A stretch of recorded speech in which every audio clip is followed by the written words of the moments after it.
കൗസ്തുഭമെന്നും കാളിന്തിയെന്നും കാർമുകിലെന്നും കേട്ടു ഞാൻ.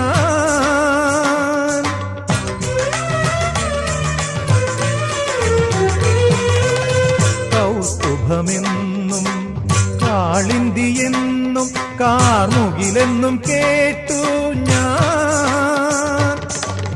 ഉറക്കെ ചിരിക്കുവാൻ മറന്നോരെന്നെയും ഉദയാസ്തമയങ്ങളാക്കി നീ. തിരുനട കാക്കാൻ നിർത്തി നീ. ചന്ദന ചർച്ചിത നീലകളേബരം എന്റെ മനോഹരമേഘം